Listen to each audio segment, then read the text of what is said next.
Selamat datang di kabarinews.com. Saya John Uy dari San Francisco dan hari ini kami ada Ando. Ando dari Chicago? Massachusetts. Oh, Massachusetts. Oke, East Coast ya. Apakah Ando bisa memberi latar belakang asal dari mana, pendidikan di mana, dan sampai ke Amerika bikin tempe? Silakan. Iya, terima kasih Pak John sudah mengundang untuk ke acara wawancara di Kabari News ini. Saya Ando, asalnya dari Bogor, di Jawa Barat, Indonesia. Dengan keluarga yang campur-campur ya, berhubungan dengan tempe, kakek saya asli lahir di Klaten, tempat asal tempe 300 tahun yang lalu. Nenek saya asal Jogja, ayah saya asal Gorontalo dan suku Bajau di Sulawesi Utara. Kemudian nenek saya dari ayah itu dari Bogor. Jadi sudah campur-campur dan dari Bogor, besar di Bogor juga, hingga akhirnya pindah ke Jakarta untuk Universitas Keatmajaya. Kemudian 5 tahun lalu pindah ke Massachusetts untuk mengambil S3 di bidang ilmu pangan. Dan kebetulan memang sudah memulai gerakan Tempe Movement dari 2014, dan kebetulan dari movement itu mempengaruhi penelitian saya, jadi sekarang saya untuk disertasi tempe, dan dalam perjalanan juga terciptalah startup tempe selama menjalankan program S3 ini. Jadi itu mungkin singkatnya, Pak. Nah, inspirasinya dari mana untuk bikin tempe? Nah, jadi dulu tahun 2014, saya itu sangat terobsesi dengan bodybuilding. Wah, lihat film-film kan. Wah, saya mau six pack, saya mau ototnya masanya setinggi mungkin, lemaknya serendah mungkin. Nah, saya carilah sumber-sumber protein. Mulai dari daging, dari susu formula untuk bodybuilding yang mahal. Tapi kebanyakan dari itu kalau makan tiap hari enak gitu ya. Dan harganya juga nggak murah. Waktu itu saya mahasiswa ilmu bioteknologi. Dan dari saya mencari literatur ilmiah, ternyata tempe itu protein. Saya pikir, lah tempe ini kan murah ya, dan hampir ada setiap hari di meja makan saya. Jadi saya cobalah pakai tempe, dan saya cukup puas dengan hasilnya. Tapi waktu saya cerita ke teman-teman saya, mereka nggak percaya, karena buat mereka tempe itu nggak bisa disandingin dengan bodybuilding yang mereka anggap keren, karena tempe nggak keren. Nah, gemes lah saya. Ternyata ada kesenjangan antara fakta ilmiah dan persepsi masyarakat. Jadi dari situ saya bermaksud untuk mengedukasi masyarakat menggunakan fakta ilmiah, supaya mereka tahu bahwa tempe ini makanan berkualitas tinggi. Jadi kalau mereka dapat mengonsumsi makanan berkualitas tinggi ini tanpa sungkan atau paradigma negatif, maka bisa juga berhemat kan karena lebih murah, dan juga untuk lingkungan dibandingkan daging juga lebih ramah lingkungan. Jadi cita-cita saya adalah untuk mengedukasi masyarakat tentang tempe, supaya masyarakat punya sumber protein yang ramah lingkungan, yang terjangkau, dan juga bernutrisi tinggi. Nah, itu belajarnya dari mana bikin tempe? Dulu pertama diajarkan oleh ibu saya. Jadi ibu saya cukup sering bikin tempe di rumah. Suka bereksperimen. Jadi hari ini daun pisang, besok daun jati, besok lagi daun laru. Kacangnya juga diganti, nanti hari ini kacang kedelai, besok kacang mete, kacang tanah, kemudian biji nangka. Nah, sebelum saya pergi ke Amerika terutama, ibu saya membekali saya dengan kemampuan bikin tempe ini. Jadi, ayo harus bisa bikin tempe. Begitu saya coba semaunya kan, ibu saya bilang, ah ini pasti nggak jadi tempe ini. Ternyata jadi. Tahu jadi ya. Dari situ saya menemukan jadi sampai sekarang untuk laboratorium saya masih bikin tempe sendiri. Masih bikin tempe sendiri. Nah, Iya. apakah tempe ada beberapa jenis? Iya, jadi ada, kalau saya melihatnya ada yang ragamnya itu tradisional dan ragamnya modern. Kalau dari tradisional itu berdasarkan sejarah apa yang dimakan di Indonesia. Misalnya tempe kedelai hitam, tempe kacang koro, tempe melandingan, tempe kacang tanah pun ada. Nah, kalau dari modern itu biasanya orang lebih bereksperimen dengan kacang-kacang di luar negeri. Misalnya tempe kacang lupin di Belanda atau Jerman. Kemudian tempe kacang merah ada di tempe kacang putih di Brazil juga. Dan lucunya di daerah-daerah di Indonesia juga yang tadinya tidak ada jenis tempe itu sekarang mulai bermunculan. Seperti di Timor, di Molo itu ada tempe kacang nasi, tempe kacang babi yang baru bermunculan. Gitu. Kacang nasi, kacang babi. Apa Iya. itu? Iya, jadi ini dari sahabat tempe movement juga. Jadi namanya Diki Senda, memang aktivis lokal pangan. Jadi mereka memang tanam sendiri jenis kacang yang memang diwariskan turun-temurun dari nenek moyangnya. Jadi bisa dibilang kacang lokal yang mungkin susah dijelaskan ya, karena mungkin nggak ada pembandingnya di daerah lain. Alright, sekarang kita lihat ya di you punya tempemovement.com ya, ada foto ini. Mungkin tolong dijelaskan apa yang kita go to the next one. Silakan. Iya, jadi foto itu adalah bagian dari video. Jadi videonya itu sebenarnya cara membuat tempe dalam video 1 menit di YouTube. Jadi kalau dicari di Google tuh how to make Indonesian tempe 1 minute, itu keluarlah video asal mula gambar. Jadi 1 menit itu dipercepat cara membuat tempe versi ramah daerah 4 musim ya, seperti di Amerika. Jadi foto yang diperlihatkan itu waktu kedelainya sedang direbus kan. Ya, sedang direbus, kemudian nanti kulitnya harus dipisah, kemudian kacang yang dikeringkan, ditaburi oleh ragi tempe, kemudian dicampur dan dimasukkan ke dalam daun pisang atau plastik berlubang, kemudian didiamkan di ruang hangat. Kalau lagi summer bisa di ruang terbuka, kalau lagi winter bisa inkubator. Itu selama 1-3 hari, nanti dilihat dan jadilah tempe. Nah, itu di YouTube itu judulnya apa? How to make Indonesian tempe in 1 minute. In 1 minute, oke. Okay. Ya. Dan hanya satu-satunya di situ kan? Iya. Oke, baik. Yang berikut ini? Nah, itu waktu bereksperimen, karena dalam waktu itu banyak sekali inisiatif oleh chef-chef dari berbagai negara ya untuk memasak tempe. Jadi ilustrasi itu ada tempe di tengah, ada pisau dapur di kanan, dan ada whisker di kiri. Itu untuk melambangkan bahwa potensi kuliner tempe. Jadi pernah ada di Portland, Oregon, kita bikin acara dengan Tempe Movement Amerika. Sekarang sudah jadi non-profit 501c3. Itu ada sekitar 6 perwakilan negara lain, masuk Jepang, Irlandia, Amerika, India, Pakistan. Itu semua memasak resep tradisional masing-masing yang bahannya diganti tempe. Kemudian ada juga di Indonesia juga ada chef-chef yang membuat sekitar 15 jenis makanan tempe yang belum pernah dibuat sebelumnya, membuat kacang-kacangan jadi tempe jenis baru, kemudian dibuat menjadi hidangan. Jadi gambar itu melambangkan bahwa tempe sebagai bahan pangan kuliner itu potensinya tinggi sekali.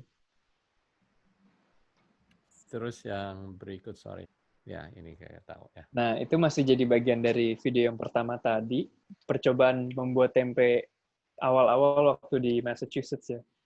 Jadi waktu itu sedang musim dingin, selalu gagal bikin tempe sampai akhirnya 1 kali berhasil dengan cara diinkubasi di dekat pemanas ruangan. Jadi itu kenang-kenangan salah satu tempe pertama di Amerika. Nah, itu makanan andalan saya di Amerika. Kalau lagi kangen Indonesia, itu tempe goreng pakai kecap, pakai nasi. Jadi, karena kalau di Amerika kan belanja tempe itu biasanya di supermarket ya, seperti Trader Joe's, Whole Foods. Dan tempenya sudah dipasteurisasi di plastik.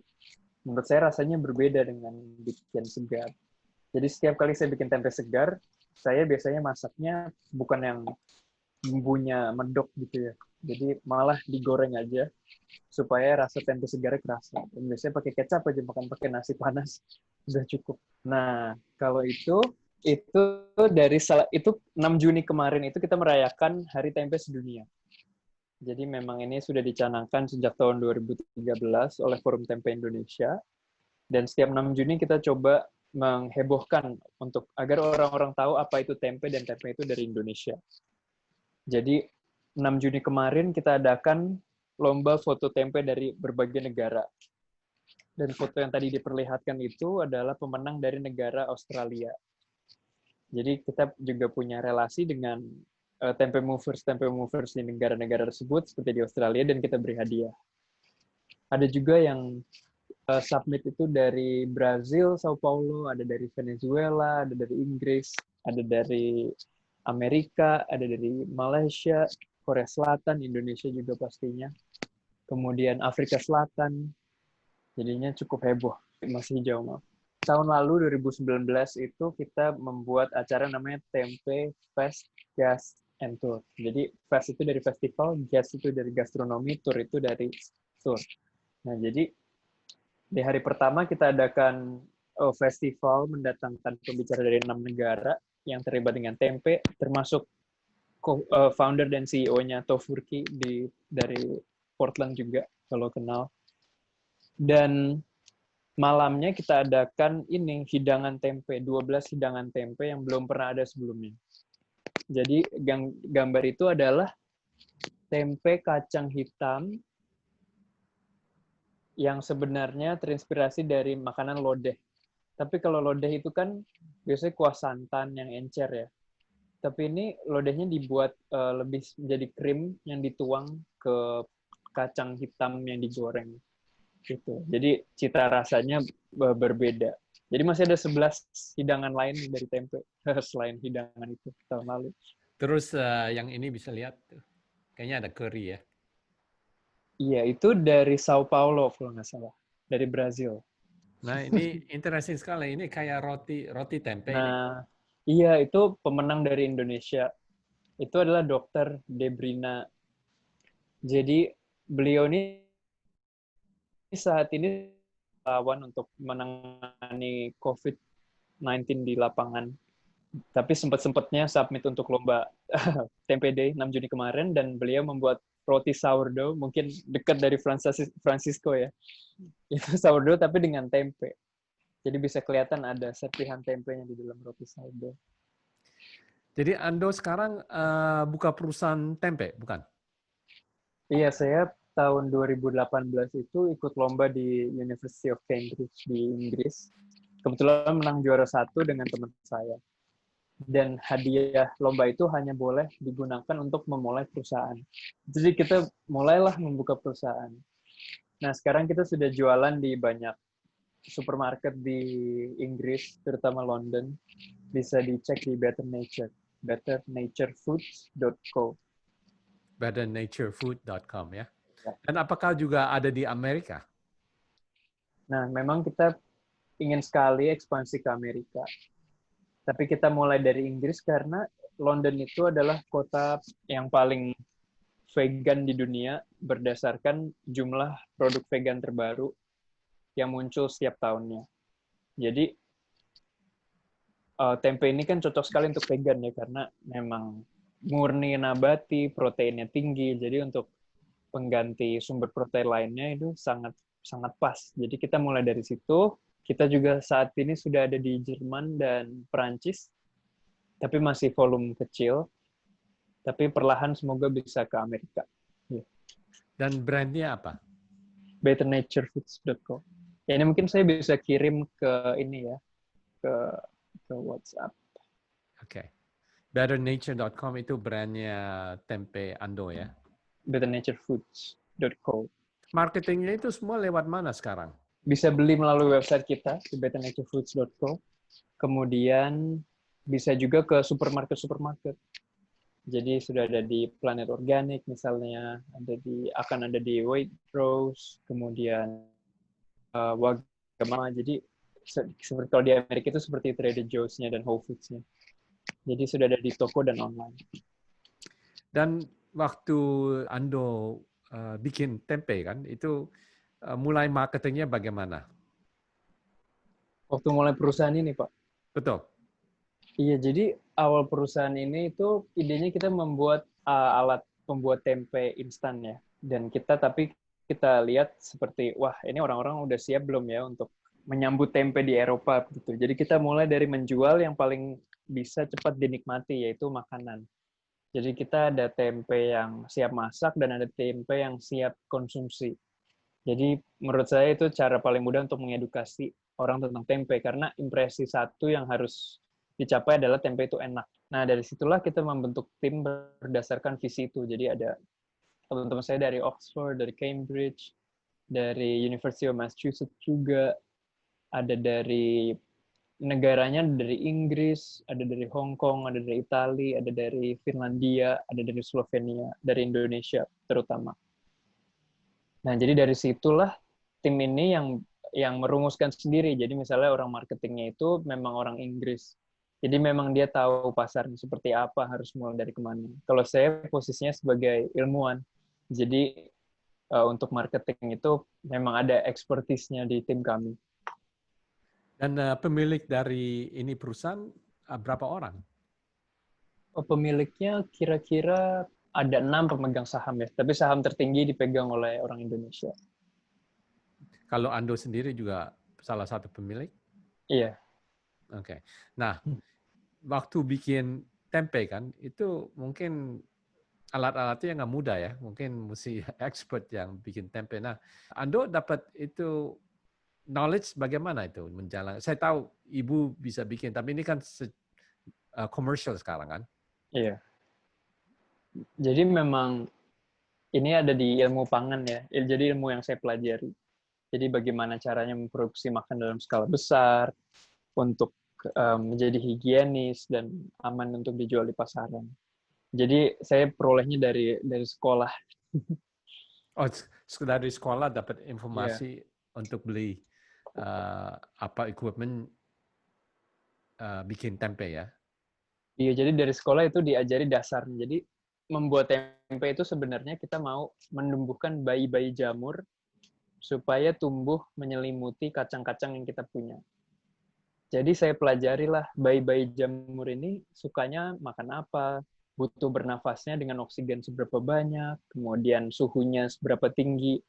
Begitu tahu dasarnya, saya bisa merumuskan sendiri alat apa yang bisa saya pakai yang nggak ada di pasaran. Seperti itu. Nah, itu harus juga fermentation kan, bukan?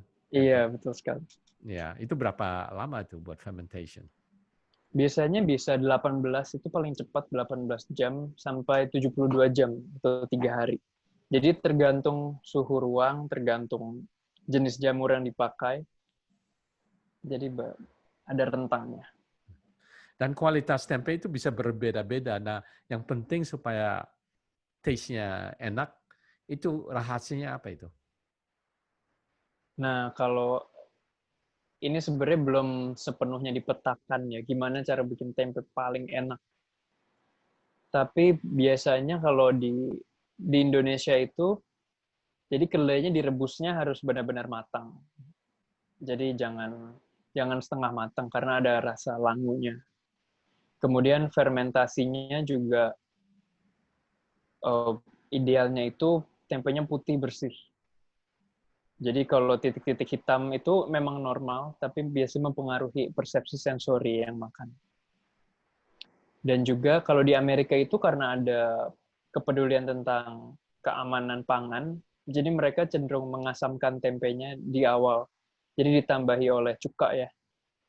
Kalau saya pribadi, saya kurang suka dengan yang ada cukanya. Jadi saya lebih mengikuti yang Indonesia yang tanpa cuka. Jadi mungkin itu beberapa triknya. Dan Ando waktu buka perusahaan tempe, tantangan yang besar apa sebenarnya? Tantangan yang besar itu memulainya karena kita belum pernah ada yang pernah memulai perusahaan gitu ya. Jadi kita hanya mengandalkan bahwa kita punya visi yang baik dan kita punya potensi, maksudnya secara keilmuan, secara personel juga kita sebagai tim itu kuat. Jadi tantangan terbesarnya adalah bertanya ini harus mulai dari mana gitu. Tapi beruntung juga ada mentor ya, ada mentor dari segi finansial, ada mentor segi ilmiah, ada mentor segi pemasaran. Jadi ini sebenarnya memulai perusahaan itu ternyata ya belajar setiap waktu. Gak pernah berhenti belajar. Jadi tantangannya adalah menjadi rendah hati untuk selalu belajar. Oke. Ando sekarang tinggal di Massachusetts. Udah berapa lama? Sudah 5 tahun. Nah, 5 tahun selalu ada pikiran karena di Eropa sudah sukses ya. Selalu ada tujuan untuk buka di Amerika, bukan? Iya, karena memang saya juga udah melihat di Amerika itu butuh juga tempe kualitas tinggi. Karena kan ya nabati juga dan proteinnya tinggi, rasanya juga unik. Jadi memang melihat potensi di Amerika. Dan kapan akan buka? Wah, kita pengennya sih dalam 2 tahun atau kurang ya. Ya, gendalanya apa? Gendalanya untuk buka di Amerika. Jadi memang kita sebagai perusahaan itu menciptakan sistem dulu ya. Jadi sistem supply chain-nya, tempenya dibuatnya seperti apa, ditransportasikannya kemana saja, kemudian cara jumlah supply yang masuk akal, yang nggak busuk sisanya, kemudian apakah benar-benar bisa terjual, kemudian komunikasinya ke orang seperti apa, dan setiap negara itu berbeda. Jadi kita mau memantapkan dulu sistem kita di Eropa, begitu kita mantap, dan kita bisa ekspansi ke Amerika. Dan juga ini secara modal kan berbeda ya, maksudnya butuh biaya modal untuk ekspansi juga. Jadi kurang lebih itu. Oke. Ada pesan terakhir untuk pemirsa Kabari yang ya sebab Ando kan entrepreneurship kan, itu sebenarnya buka perusahaan dan masih muda ya. Umur berapa sekarang? Boleh tanya. Saya umur 27.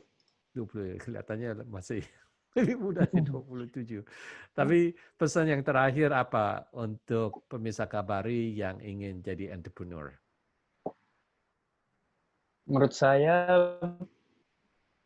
jangan takut untuk bermimpi besar level dunia, karena kita sebagai orang Indonesia itu punya banyak hal sekali yang unik. Jadi waktu dulu saya pikir apa yang bisa membawa saya ke level dunia dan negara-negara lain itu nggak bisa meniru.